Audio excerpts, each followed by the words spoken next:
Coming up on City Spotlight, just 4 episodes left in Season 10, and another Season 10 episode featuring 2 communities. We'll start in Effingham as we talk with Todd Hull, Economic Development Director in Effingham, and Jeremy Heuerman, Director of Public Works in Effingham. Todd and Jeremy will give us the latest in their respective departments of Economic Development and Public Works in Effingham. Then we head north to Tuscola and talk with Brian Moody, Tuscola Fire Chief, as we learn all about the new Tuscola Fire Station number 1. Another Season 10 episode talking 2 communities, Effingham and Tuscola. Next on City Spotlight.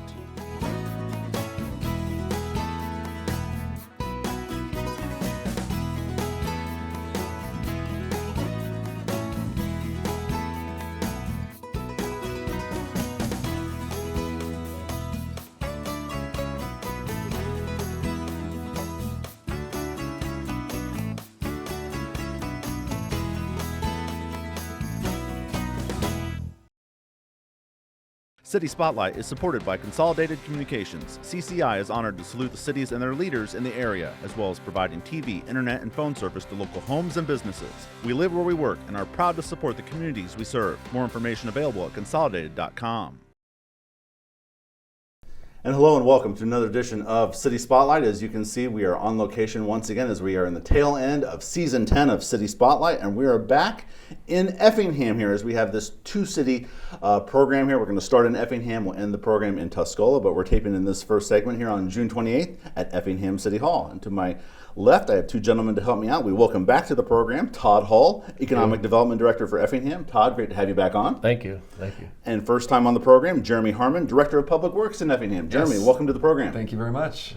Great to be back in the city of Effingham here as we tape at the midway point of 2024. Todd has been on the program all the way back in Season 2, so sorry for the delay, but glad to have you back on, Todd. Appreciate that. And Jeremy for a first time, and we'll treat Todd like, we haven't had you on for a while, so we'll let both of you tell us about yourselves, and we'll start with Todd first. Okay, thank you. I do have a background in public administration. I've been with the city for 35 years, and my current title is Economic Development Director, as you mentioned. My departments that I'm over are, of course, Economic Development and the Tourism Department. Very good. And of course, we work with existing companies and new companies that come in. And of course, with the Tourism Department, we're always trying to bring in people to visit the community. Right. And I'm also over our enterprise zone, TIF districts, and business districts. Very good. Again, glad to have you back on. Thank you. Jeremy, welcome to the program. Tell us about yourself, please. Yeah, my name's Jeremy Heuerman. I've been a licensed engineer for over 20 years.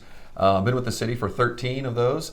And Director of Public Works, it entails with street, water, sewer, water treatment plant, wastewater treatment plant, planning, engineering, permitting, all that great stuff. So it's a wide aspect of the entire city. So I know those areas. Since the first time I talked with Todd, I learned exactly what entails public works. So I look forward to hearing about all of those things. We're going to first start and dive into Todd's area first. So just hold on there, Jeremy. We look forward to learning about public works. And Todd, we've caught up in recent Effingham businesses on our latest episodes with the Effingham County Chamber.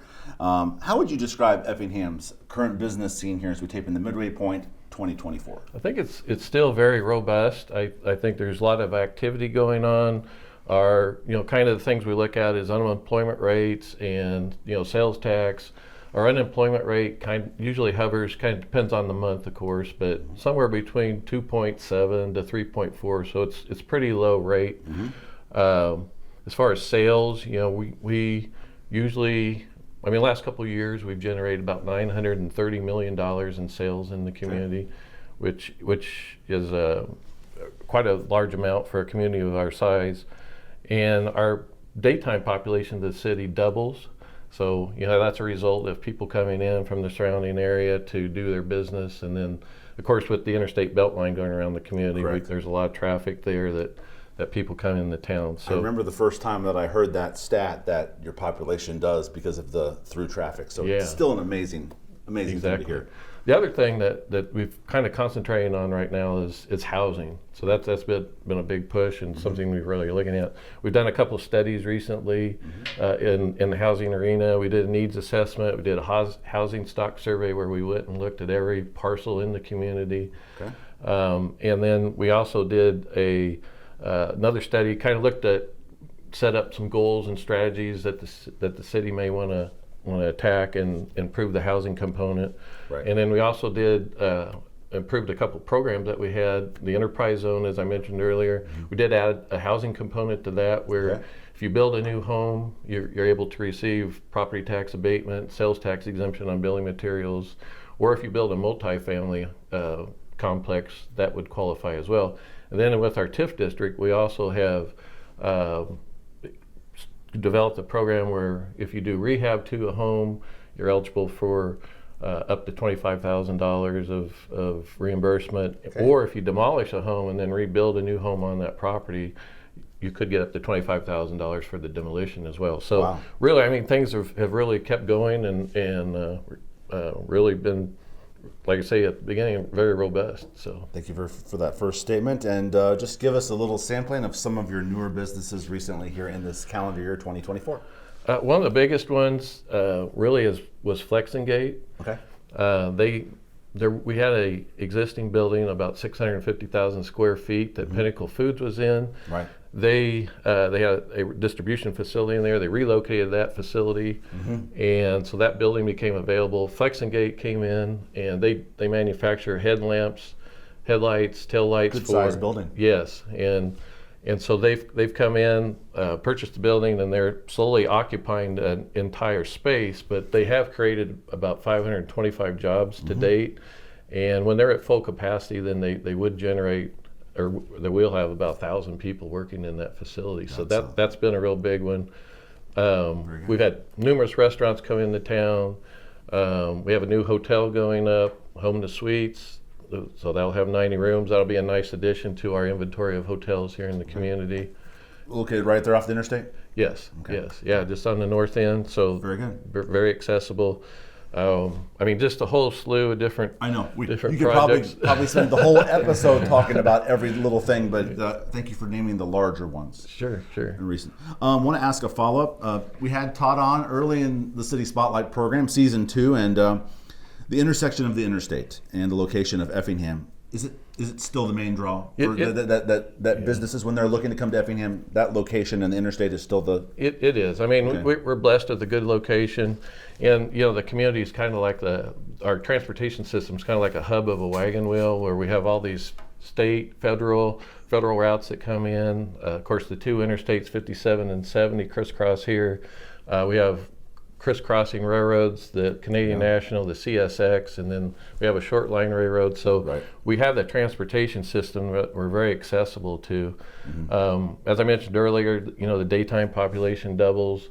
There's 45,000 vehicles per day on the interstate beltline, and our primary and secondary trade area, we have about 175,000 people, and just again with that location and an 8-hour drive from Effingham, you're able to reach 34% of the U.S. population. That is true.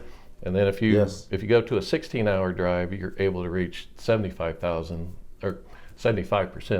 of the U.S. population. So with this location, we're very well suited for transportation-related businesses. Yes.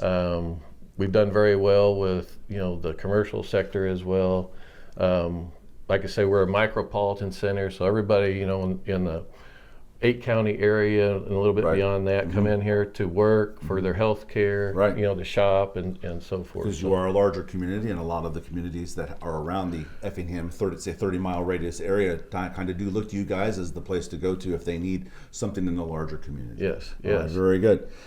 Crossroads is kind of in your nickname, I would say accessible as well. Yes, because of all the roads. Very much. Thank you very much, Todd. Thank you. Jeremy, let's talk about those roads, because Public Works has roads, and obviously a lot of the roads that Todd just alluded to, so nice segue there, Todd, are federal and state roads, but it's hard to not deny the summertime is when a lot of roads get worked on, whether they are federal, state, or inner city roads. Right. Tell us about some of the road work that's been going on in and around Effingham. Yeah, absolutely. The biggest one we got going on is actually a state project. It's Fayette Avenue reconstruction, and it's a big enough project. It's actually changing the face of Effingham.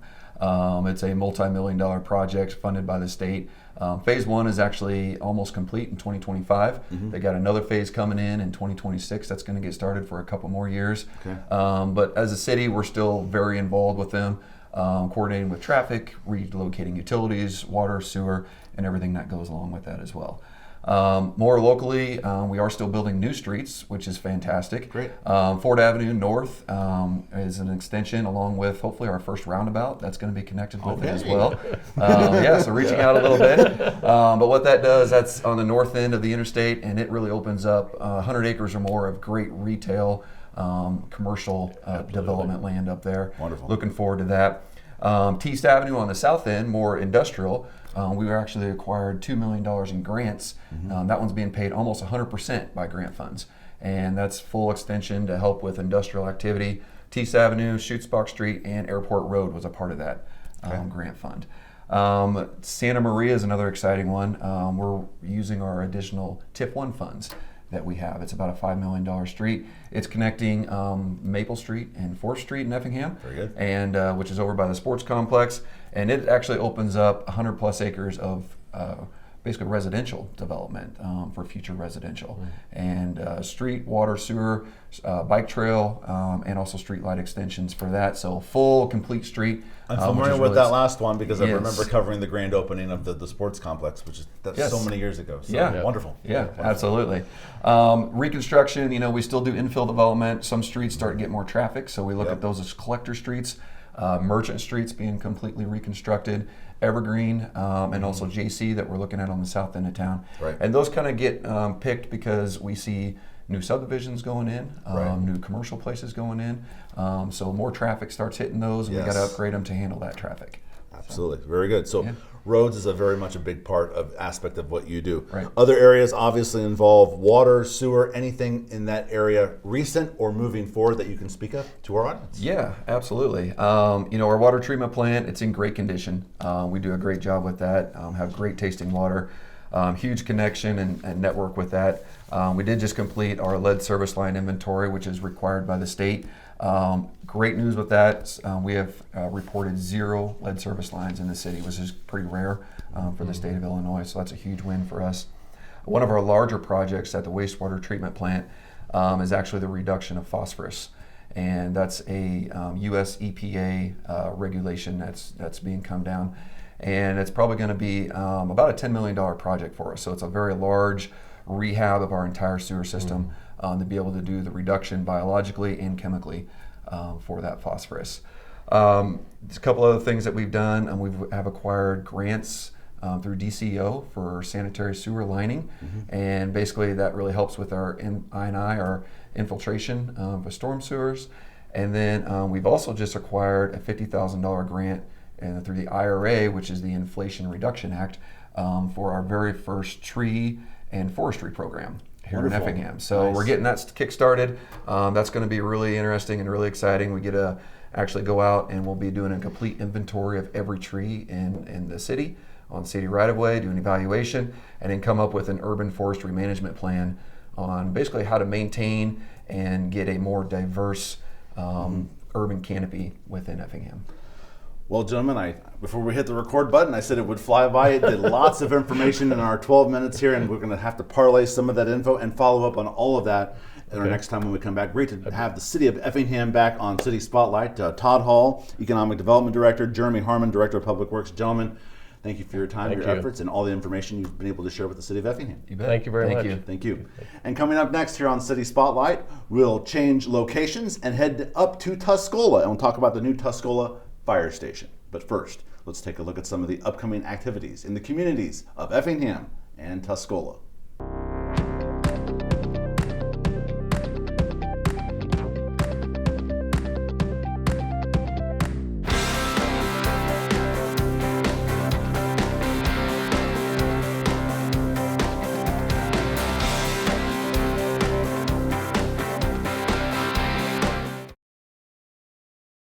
And we're back here on City Spotlight, this new episode featuring 2 communities here in Season 10. As promised, we've made the trip from Effingham north to back to Douglas County, and we are in Tuscola.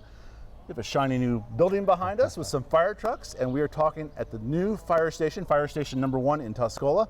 Our familiar guest to the program, Brian Moody. We've interviewed him before as Tuscola Chamber and Economic Development, but today we're interviewing Fire Chief of the Tuscola Fire Department, Brian Moody. Brian, great to have you on. Hey, good to be here. Appreciate it. Thank you for taking a few minutes to show off this new facility. We're going to have a little walk through with Brian, give us a tour. We're going to mic him up. We're going to do that in a few minutes. But Brian, let's give our folks at home an overview of this facility. Tell us about the project, how long it took, and more importantly, why. Gotcha. I appreciate the opportunity. About 2 years ago, the city actually had a small storage facility that multiple departments used for kind of excess storage. But it also had a shooting range in it for the police department. That building was pretty old. Came down, we had a large snowstorm that actually took out part of the roof. And as the city was going through that process, they realized, we had a few different things they wanted to do from a space standpoint. And part of that was to expand onto the street department, to do a remodel for the police department. And to make those things happen, we needed to create new space for the fire department. So ultimately they decided, let's build a new fire station, which of course we were pleased to hear that. And so we started working on that about 2 years ago. And then in September of last year, we actually started construction. And very pleased to say we just wrapped that up here in the past month. And so we're now starting to move into the facility. 9 months to build a new fire station. Again, we're taping here on June 28th, the end of June 2024. So 9 months to build this new fire station. It's right next to the old fire station here on South Main in Tuscola. Correct. And your excitement for this new facility being up. Just really thrilled.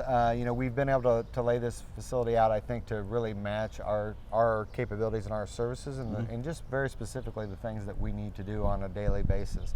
And so we've built, I think, a very modern, very comfortable facility.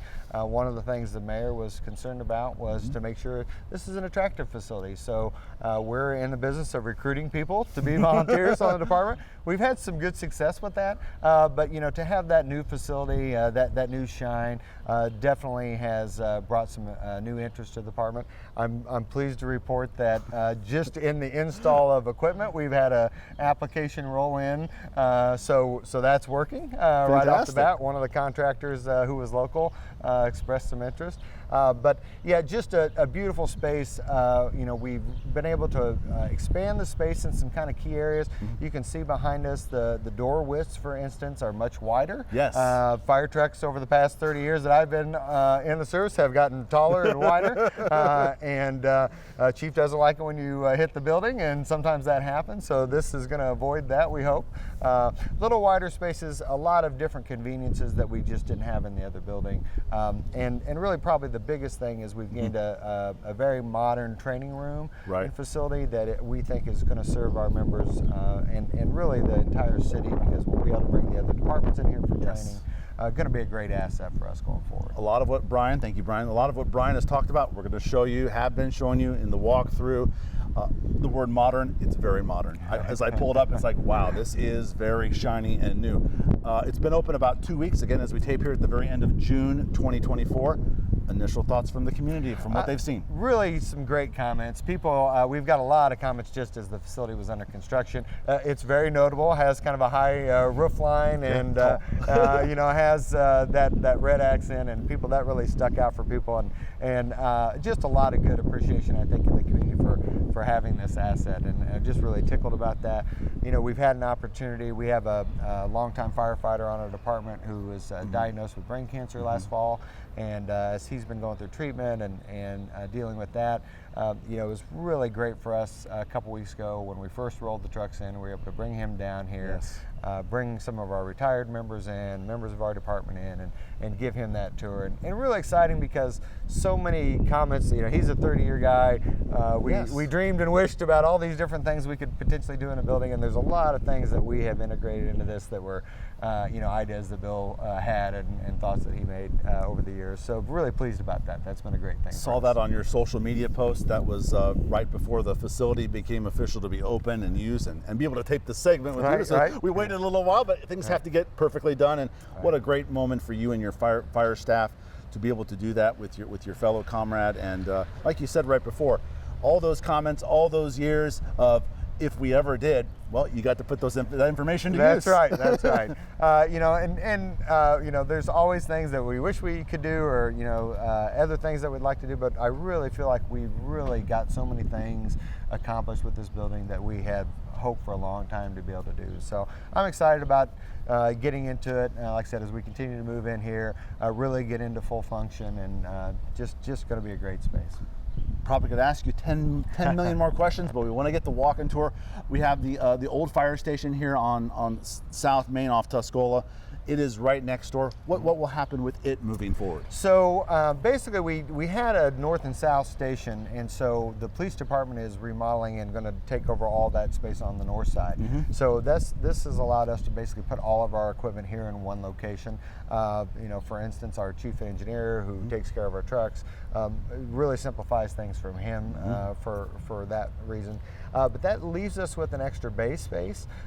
So we have the potential in the winter, we can move in our fire safety trailer that we use for fire prevention. Also just gives us another working space, so just gives us some flexibility. I see trucks in there as well. Yeah, and we do have 2 trucks basically that are in there, so all 5 apparatus are here at the south end of town. And you know, long term, I think we still would like to see a single bay on the north side, but we're fortunate we have a road bypass and some ways to get around the train traffic that we have, and so we're set up a little more now like most of our neighboring communities are. But like I said, just really pleased. We've kind of got a little campus here now, have a nice paved area, so when we're doing hose testing, some of the training evolutions we do, we've got a nice space to be able to do that in. All right. Without further ado, we're going to take these microphones off. I'm going to mic Brian, and we're going to do a little walkthrough of the new Tuscola Fire Station #1. We have a very modern conference room. We kind of took a cue from our local school districts, and all the teachers have smart boards now, and that's kind of a thing that they've used for a variety of years, for a number of years now. We wanted to have one in our room, so basically we can put up a map of a property, maybe an incident that we've had, and then we can draw on that map. So when we're doing our after action reviews, if we're going to critique an incident, we can do that and actively engage with that drawing. We can save that drawing and keep that for a later date. You've already used this room not just for fire training, you've used it for community purposes. Absolutely right. So one of the things we knew we should be able to do is to use this as a training room for other parts of the city, other departments, and also really to open up for different types of community events that could potentially use this and use some of the audiovisual tools.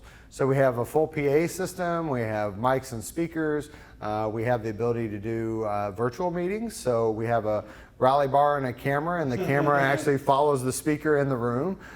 So we can do virtual trainings as well. We can actually have instructors dial in from other places and deliver a training here. And that was really our goal, to develop a modern conference training facility that we could use for our members and throughout the city. As you come in, we're still finishing out a few things in the buildings, but this will be a watch room office. So this is where basically all our computer systems will sit. When we come in after an incident and do our reporting, that's where we will do that. We'll do that in this room. And one of the things that we did not have in the other station was we had a very small kitchenette, and it was about as big as the counter on the side of the stove. This is not small. This is not small. So we have a much larger space now. We have a full operating kitchen. We don't do many big meals. We didn't need a commercial kitchen really, but we do host a lot of meetings. We do have a lot of functions in here where we bring in food a lot. So to have a place to be able to set that all out, to kind of keep all our supplies for those events. You know, we have retirement ceremonies, and sometimes we have community birthday parties, and you know, we do a lot of fire prevention activities and host a lot of tours in the station. So we want to make that a pretty friendly environment for not only for our firefighters, but also for younger community members as they come through. All right, I think I know where we're going next. So we come out of the meeting complex, and we head out into the bays. And we've got a pretty expanded bay space compared to our other station. We have the ability, all of our trucks can fit in this building and can be moved around. Right now, we have 3 bays, and we have 2 of those bays have doors on both sides of the building, so they're drive-through. And so right now we have our fire engine and our rescue truck that respond to the largest majority of our calls. they are in those drive-through bays. And then left a pretty considerable side space. Yeah. So we have a good working space here, really all weather. We have a workspace that we've set up here for our members. Basically, you can see we're still moving into this space. So have a workbench and toolboxes that will go in here, our flammable storage cabinet. We've run air and electric through the buildings so we can connect directly into the trucks. Right behind you, we have something pretty neat. And so this is kind of neat, yeah. Specifically for your line of work. Have an eye wash station. Basically, you know, we are often cutting metal, doing work in here. Wanted to basically have an eye station set up, so a wash station, if you get exposed to something, get chemicals on you, get something in your eye, have the ability to come over here, pull down this station. It's pretty dramatic when you kick it on, the shower activate. Just a big extra equipment room. We're still waiting for some of the racking to come in, so we'll be filling out this room, but have a large air compressor basically to run all the air in the station. Very good. Yeah, a lot of nice side rooms here. A lot of good storage. That's really one of the big things we've gained in this building is tremendous space. a lot wider space between just the door width, and so that gains us some extra space between the actual trucks. Really the other big addition is some extra space on the ends. So we were able to move gear racks over here. We'll be adding 2 more of these as well. So members can run in, grab their gear, go to the apparatus they need to, and be on their way. But we think we've really set up a nice, very efficient layout of space. We've gained quite a bit of parking on both sides of the building that we didn't have before. And just really pleased with how this has turned out. We have active air monitoring in the bays now, so there's actually a sensor if we start to put a lot of CO into the building as we're starting up the trucks. We have fans that kick on and clear out the atmosphere, and that's just something that we didn't have before. Trying to be more sensitive to that and limit exposure to our members. You know, I think it's just a wonderful asset for the community. I think it does a nice job of showing the progression of the community to folks that are not from here. So as folks come into town, they recognize that we value public safety, and we see that as an important asset in our community. It's something that we've invested time and effort into.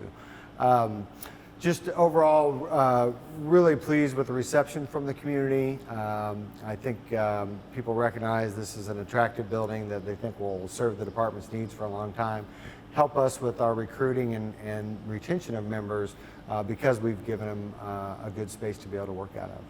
Thank you very much, Brian. All right, thanks for me.